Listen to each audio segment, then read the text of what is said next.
Technology అభివృద్ధి చెందుతోంది. పరిశోధనలు కొత్త పుంతలు తొక్కుతున్నాయి. అంతరిక్షంలోకి వివిధ ఉపగ్రహాలను ప్రవేశపెడుతూ వాటి సేవలను పొందుతున్నాం. అయితే విశ్వంలో గ్రహాలు, ఉపగ్రహాలు ఉన్నాయి.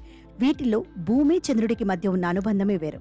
భూమి చుట్టూ తిరుగుతోన్న చంద్రుడిపైకి ఎన్నోసార్లు మనుషులు వెళ్లి వచ్చారు. ఇప్పటికే చంద్రుడిపై నివాసం సాధ్యమే అన్న వాదనలు వినిపించాయి. చంద్రుడితో ప్రత్యేక అనుబంధం ఉన్న భూమికి నెట్వర్క్ ను పెంచేలా శాస్త్రవేత్తలు ప్రయత్నాలు చేస్తున్నారు. ఇందులో చైనా ఒక అడుగు ముందుకు వేసింది.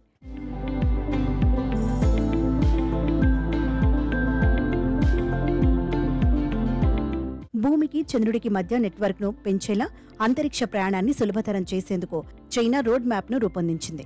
కమ్యూనికేషన్ సూపర్ హైవే ద్వారా భూమిని చంద్రుడితో అనుసంధానం చేయాలని డ్రాగన్ దేశం భావిస్తోంది. China academy of space technology, Beijing institute of space craft system engineering పరిశోధకులు దీనికోసం కృషి చేస్తున్నారు.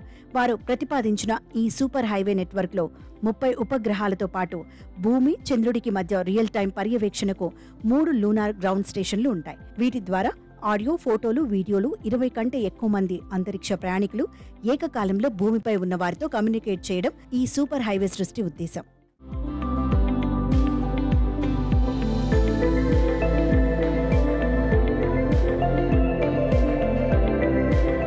వ్యోమనౌక భూమి, చంద్రుడి మధ్య ప్రయాణిస్తున్నప్పుడు జాబిలిపై జరిగే ఉపరితల కార్యకలాపాలను ఈ నెట్వర్క్ ద్వారా ఖచ్చితమైన నావిగేషన్, టైమింగ్ తో సహా పొందవచ్చు.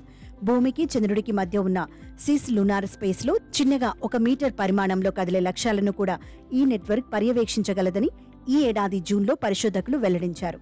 మానవ కార్యకలాపాలకు సిస్ లూనార్ స్పేస్ కొత్త సరిహద్దుగా మారిందని చాంగ్స్ 5 మిషన్ డైరెక్టర్ యాంగ్ మోంగ్ఫీ తెలిపారు.